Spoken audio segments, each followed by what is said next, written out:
they tell you ukuthi God is eternal. Yabo. Timothy uthi to the eternal Father. Yabo. No beginning, no end.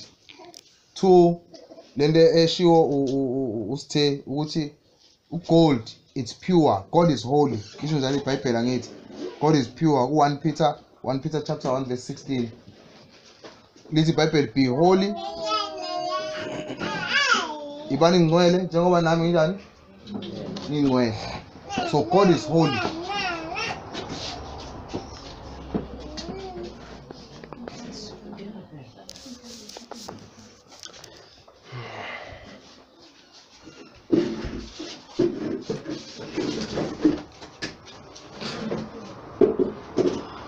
Okay, so uNkulunkulu ungcwele, uclean uNkulunkulu. Akahlangani into engcolile uNkulunkulu. You understand that?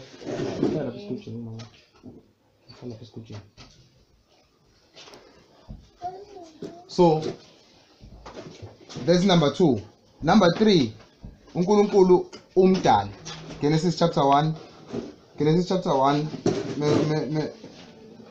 Mofunda uGenesis chapter 1, uNkulunkulu wadala izulu nomhlaba. Angithi? So God is a creator. Now my question is, what did God create?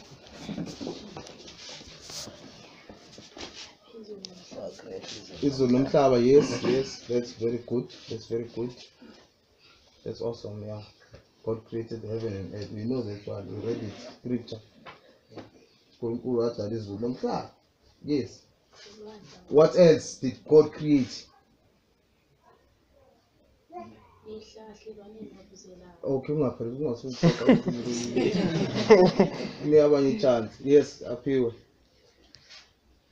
Oh, but your promise. What are they? Oh, what are very good. What else did God create? You know, he done in Msweli, and so on. What else? The most important thing uNkulunkulu created emhlabeni. Lithi iBhayibheli Genesis chapter 1 verse 26. Asenze umuntu ngomfanekiso wabani? Asifuze thina. Should there's nothing closer kuNkulunkulu than a human being. So God created human beings, right? Now we said uNkulunkulu ungcwele angithi, meaning he is perfect. uNkulunkulu is perfect. Ayikho into uNkulunkulu ayicreator imperfect. Ayikho into uNkulunkulu ayicreator imperfect. You understand? Made imperfect. Yeah? Yes, everything God created is perfect. Everything God created was perfect. So God created heaven and earth, ilwane nabuzelayo, ihlahla and so on. Wadala umlomo, wadala yonke. God created everything. But the most important thing uNkulunkulu created is a human being. Umuntu uNkulunkulu mdala upure. Ngoba uNkulunkulu njani? Ungcwele. Umuntu uNkulunkulu mdala ungcwele. Ngoba uNkulunkulu ungcwele. But in the Garden of Eden we find that umuntu wona uNkulunkulu. So when you see this color, what does it represent? Umnyama, okay. Isono, yes. It represents inhliziyo yomuntu. So the person that was created by God now sinned against uNkulunkulu. Okusho ukuthi ngoba uNkulunkulu epure, umuntu ese impure akasakwazi ukuhlangana noNkulunkulu. Sekune clash manje. uNkulunkulu akasakwazi ukuhlalela nomuntu. Ngenxa yani? Yesono. uNkulunkulu akakwazi ukuhlala nento emnyama. Akakwazi ukuhlala nento engcolile. Ngenxa yesono esenziwa umuntu, uNkulunkulu emdalile perfect. Umuntu wawa, inhliziyo yakhe yabamnyama. So light and darkness cannot mix. So umuntu noNkulunkulu bahlukana forever. Okay, asifunde nama scriptures ambala for that. Khona abanye abantu kwesothi simehlangana nabo bethi, mina ngazongone mina ngonile mina. Ngona kanjani? Ngonile mina. Bible isitshela ku Romans chapter 3 verse 23 ukuthi wonke umuntu wonile. Every person is sinned. Uma ehlula lapho ethi mina ngonile mina. It's okay. Asifundeni umtshele asifundeni ama-commandments awu-10. No-commandments awu-10 Exodus chapter 20. Ekhuluma ukuthi ungebi, ungantshontshi, ungaphingi, ungakhulumi kabi ngegama kaNkulunkulu and so on and so on and so on. Alright, uyambuza umuntu ukuthi wena-ke usuwagcina yonke lama commandments. Definitely sure umuntu me honest to the honest. Uma honest uzo admit ukuthi I have not kept all the commandments. Akazi ngagcina yonke ama commandments. Akhona engaphulile. Mase uyamthatha umuntu. Yabo nje ama-verse uzowabhala nje manje. Right. Mase siya kuJames.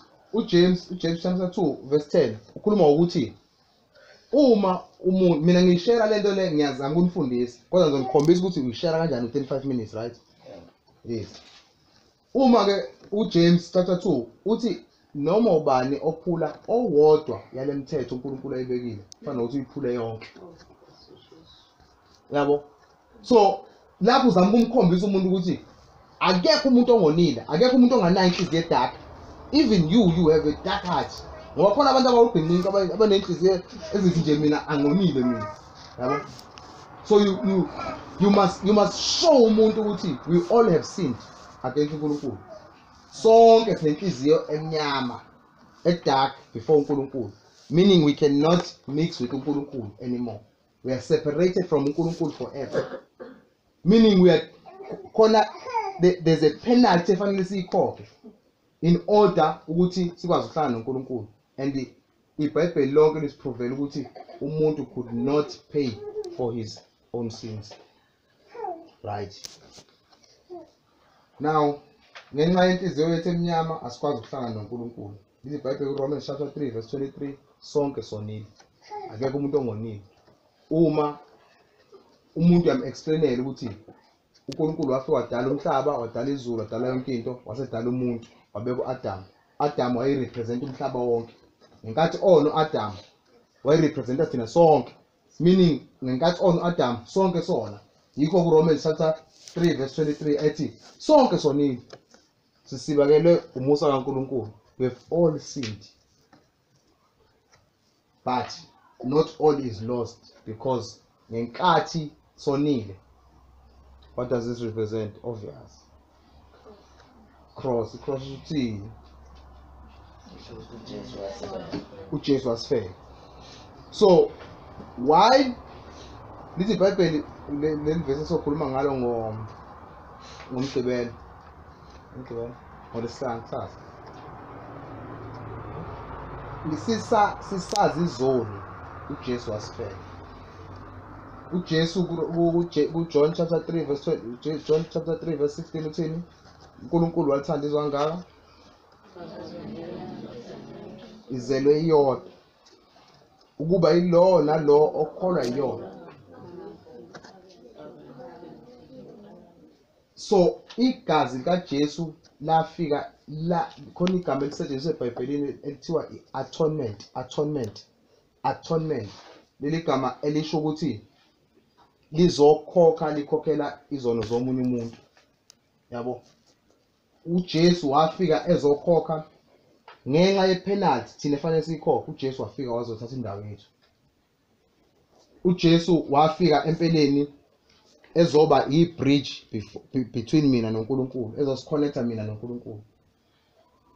So uyamchazela umuntu la ukuthi uNkulunkulu ufuna mina, ufuna wena, ufuna ukuzohlanza lenhliziyo yakho le engcolile. Yabo? You are standing with a person njalo and you are explaining ukuthi God has come to die for your sins.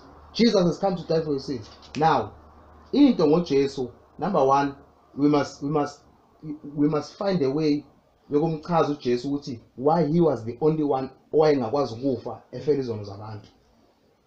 Lithi iBhayibheli uNkulunkulu wanikela ngendodana wanikela uthini? uNkulunkulu wathanda izwe kangaka wazonikela ngendodana yakhe izelwe iyodwa. uJesu was the first son kaNkulunkulu.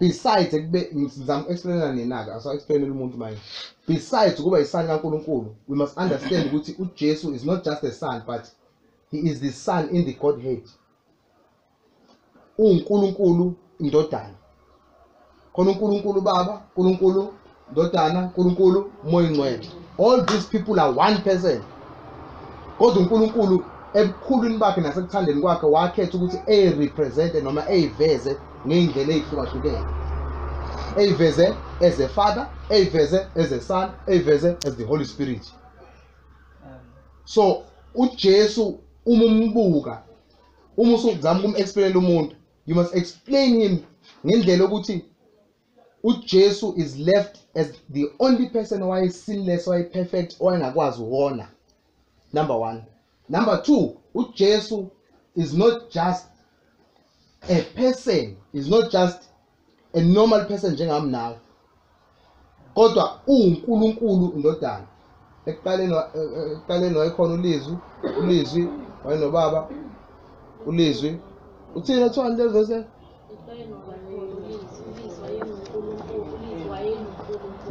yabo wayenguNkulunkulu wayebuNkulunkulu yonke lento le mase ku verse 14 verse 12 verse 14 mase ethi lo lizwi lo waba inyama wathatha isimo senyama so the same God uJesu wathatha isimo senyama so uma thina simbuka uJesu you mustn't just see a person dying but you must see God dying for your sins ngoba a normal person wayengeke kwazi ukuathona noma ukususa izono zethu kezwa kana ngeke ngifundele le verse nje la Hebrews chapter 9 verse 22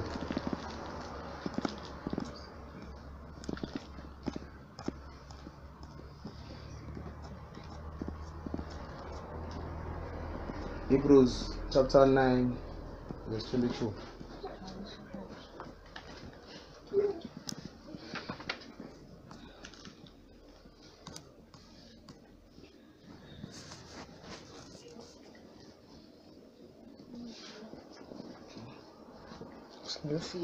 Yebo, cishe zonke izinto zihlanjululwa ngegazi ngokomthetho ngaphandle kokuchitha igazi akukho kuthethelela ngaphandle kokuchitha igazi akukho njani akukho kuthethelela so igazi kaJesu kwakumele lichitheke so that isono sizothethelela you understand so la uyamexplainela umuntu ukuthi kwakuphoqa ukuthi igazi kaJesu lichitheke and futhi hayi igazi la noma ubani igazi likaJesu kodwa ngifuna ukuthi igazi kaNkulunkulu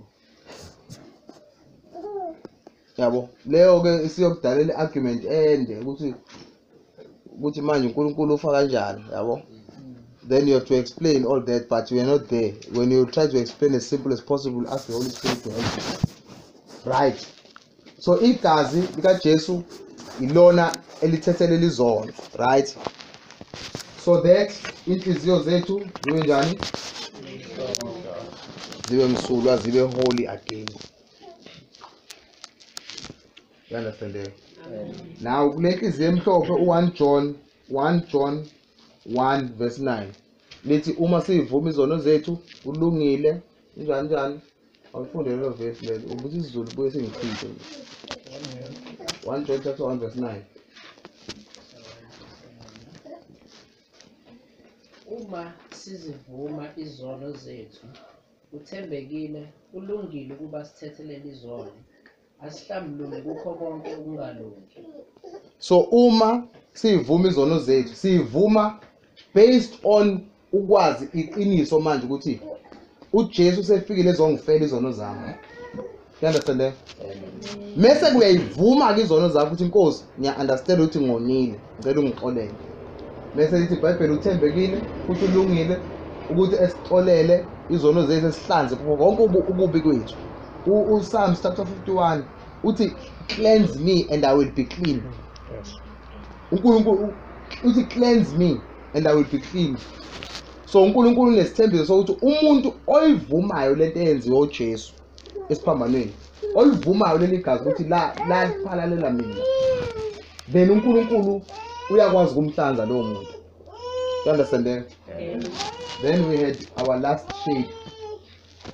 Umufunda second Peter, second Peter chapter 3 verse 18. Masibona isihlahla lesi ngicabangani yini efike engqondweni.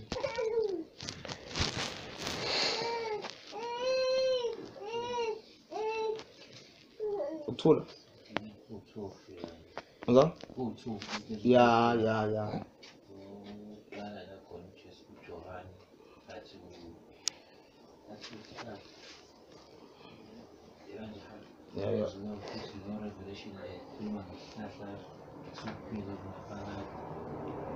Alright, you are too spiritual, yeah. yeah, it's too deep. Uba nomunye khona omunye. Yeah, you are right. Isihlahla, khuluka ngesihlahla la kodwa we are not here. Anza? Umvela. Yeah, ukhona omunye. Mocabanga isihlahla nje. What do you think isihlahla? Anza? We think of a cross, we might move to the cross, but we are past the cross, we are clean now, we are past the cross. What sense you want?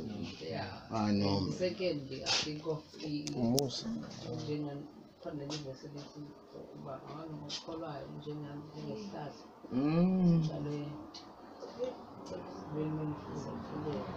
okay. Yeah, at least I like that one. At least that one I like better.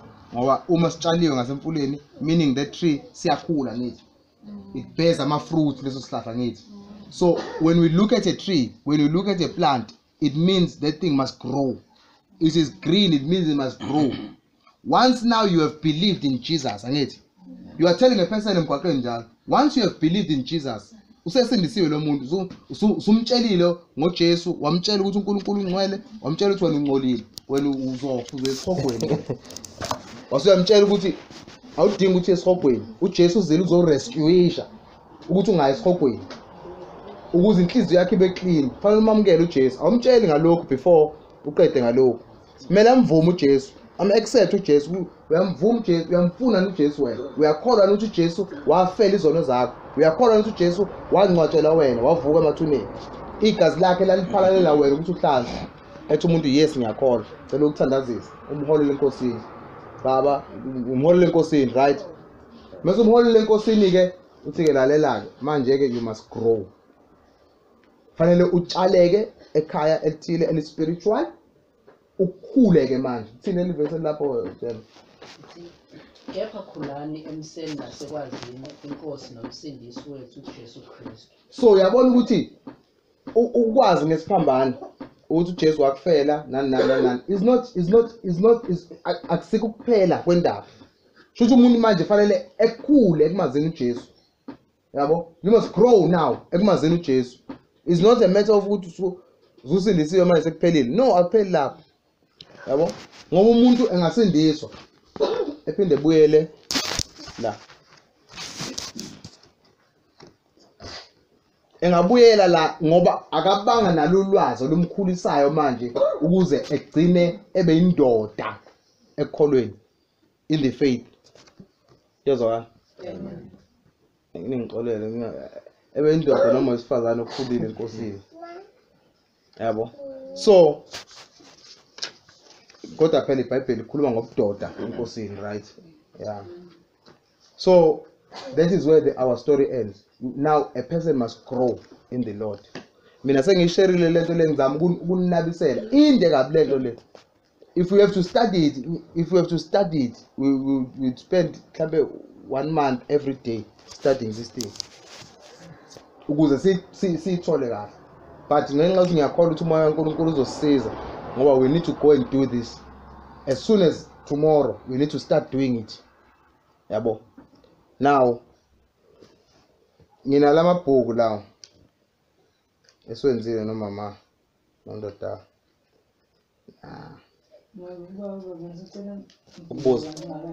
Okay. We get here. Chapter 3 verse 8. Look the verse. Yeah. Oh. Right. I have this book. ukuthi bengingazi ukuthi sizobaningi kanje, but we'll make amanye and then we'll give you mhlambe kusasa.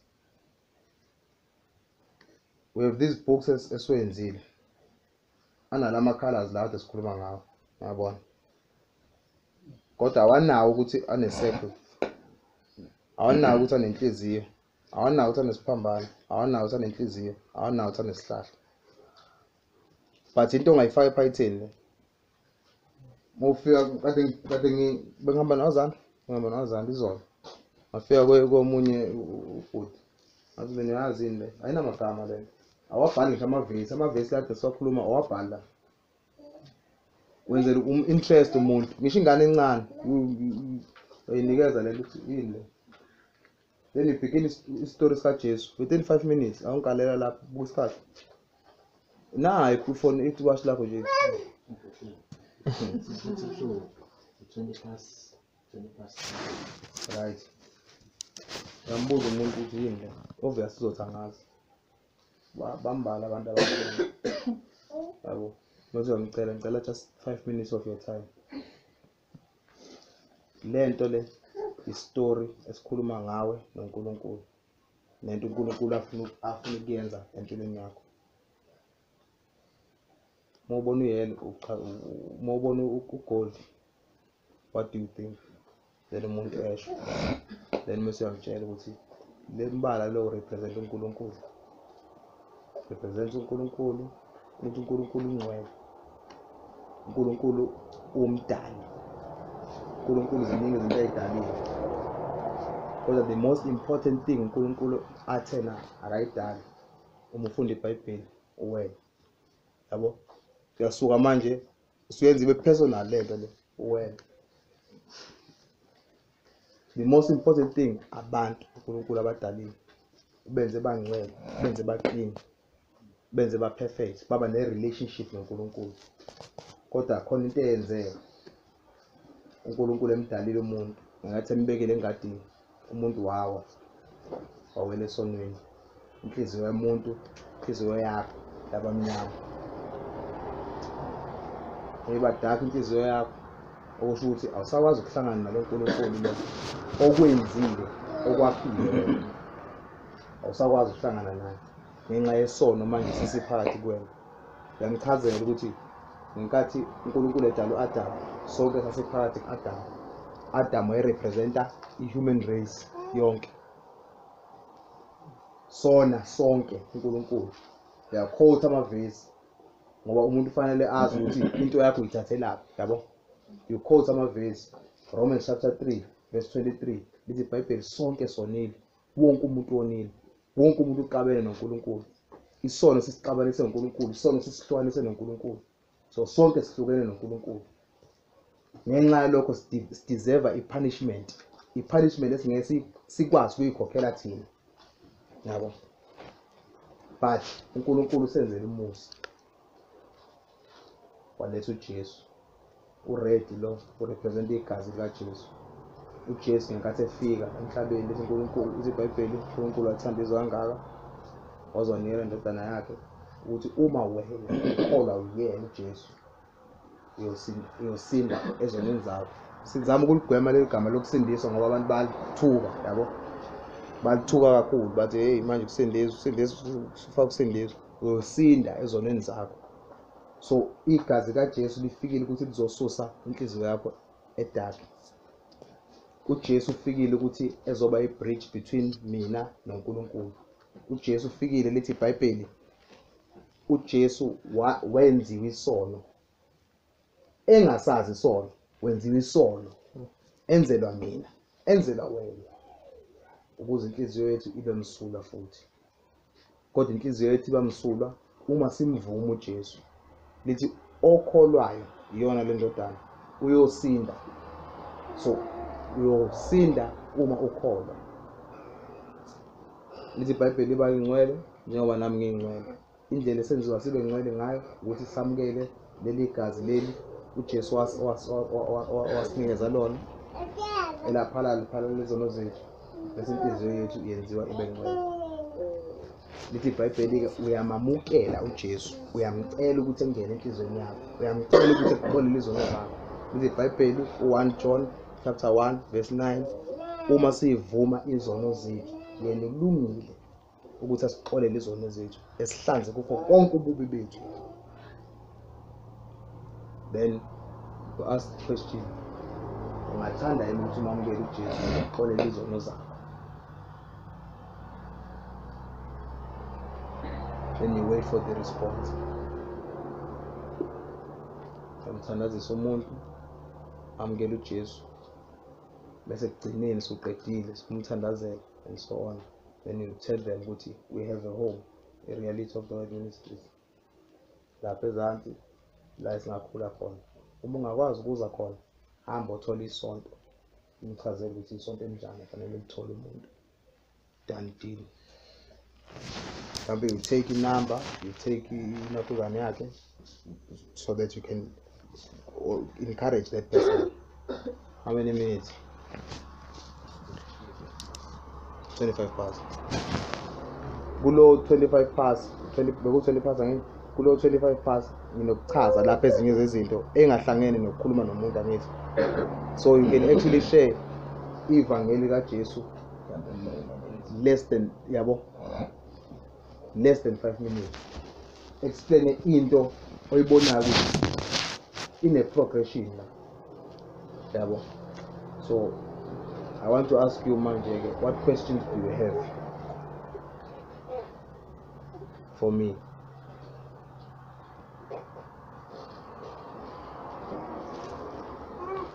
Yes, sir.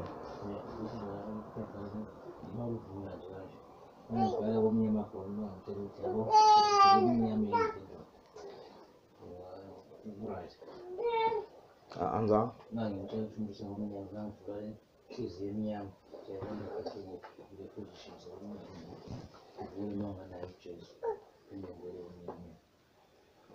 Angithi last parala, God is pure. Mase uyala. Mase uthi wena inhliziyo yakho istate senhliziyo esixabanisa noNkulunkulu. And right ngalokho, but ungakuspiritualize kakhulu as umuntu econfuseke, yabo. Stika nje entweni umuntu ayibonayo ukuthi inhliziyo yakho imnyama, idark, inesono ngenxa yesono. Yabo, you stick to entweni esimple nje. Yabo, cha ungenza ngendlela uNkulunkulu ahola ngayo, kodwa mina ngineze outline on how to share Jesus actually in less than 5 minutes, where you don't waste a person's time. You have evangelized, you have told the person everything concerning the gospel, everything, the gospel of Jesus Christ. Uthi Jesu wafika zofela izono zethu, all in these pages. Yabo, but kumele lamavesi noma singeke siwazi ukuthi akephi, kodwa fanele siwazi engqondweni ukuthi uNkulunkulu uthini ngalokho, uthini ngalokho. What other questions do you have?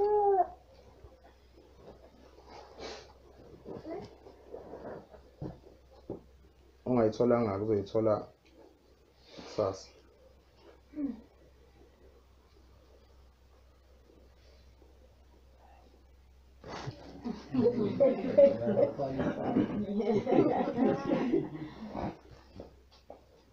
Okay.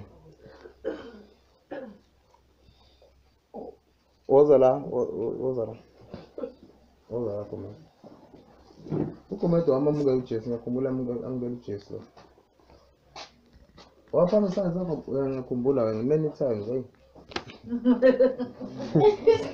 Ngomboleke sisodwa, Semamukela kaningi. Hey kaningi.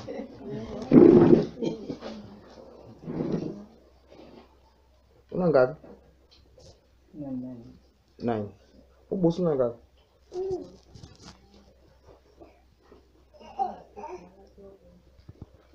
Ubaba Ngoma ngade ngitshela ukuthi kade amukela uJesu, I think last week or something.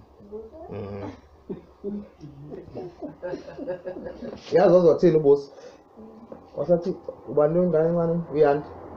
Wathi uya. Esho with consent. ethi uyanda kamamkelile uJesu, uyanda kamamkelile uJesu. Ngobani senefear yalento leyo ukuthi uma unganayo uJesu yesihogweni uyosha. Ungoma no explain yonke lonto leyo. Uthi uma unganayo uJesu you go to hell and you burn, you'll be separated from uNkulunkulu forever. So akumele si undermine i-age yengane. Uma sekwazi grade grade 2, that's a big grade. Uma sekwazi understand uma umtshela ukuthi ku wrong lokho, ku right lokho, you need to now start explaining yona lento le. Yabo.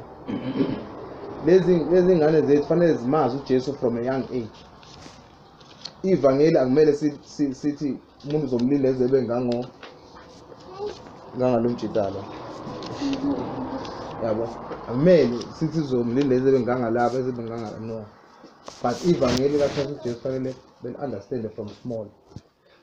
Sibe nesikhathi sokuhlala nabo, explaining to them scriptures. And simcela uNkulunkulu ukuthi asisize sikwazi ukuyikhulisa lezi ngane.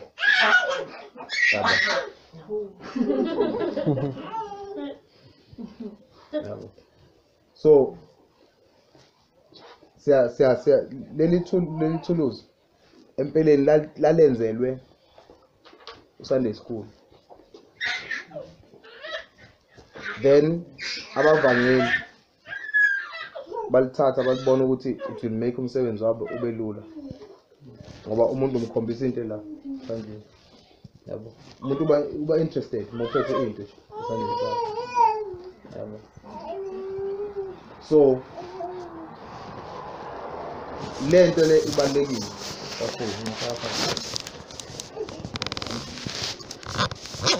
so you understand lento le? You understand that? No, from kaza kusho. No. So fanele sikwenze lento le ihlala nje kuyiphesi yakho, hlala kuphaketheni lakho, emsebenzini uyifakile, esikoleni uyifakile. Mofika kubantu aba explainele. You explain to them. Akekho umuntu one excuse la. We all must share Jesus with everybody. We must share uJesu.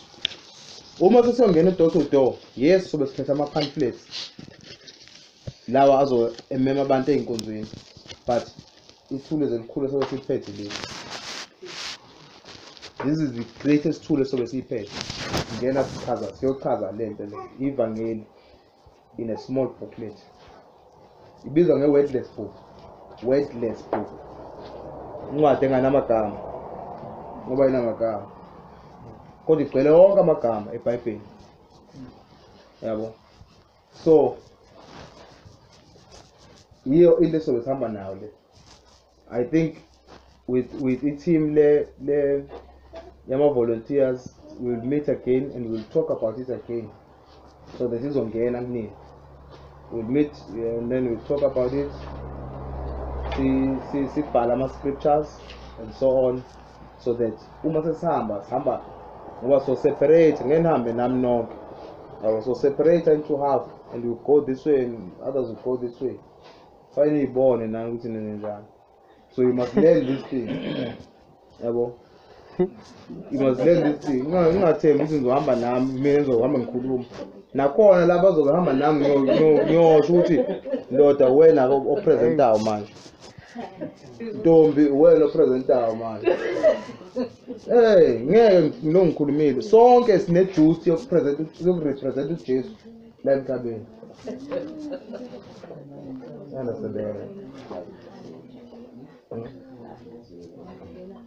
Interesting.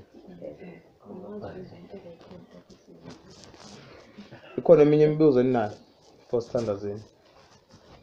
I've taught you something namhlanje. I think abanye bethu sakhuluma ngayo esontweni, but anikaze ni understanding ngendlela ni understand ngayo manje.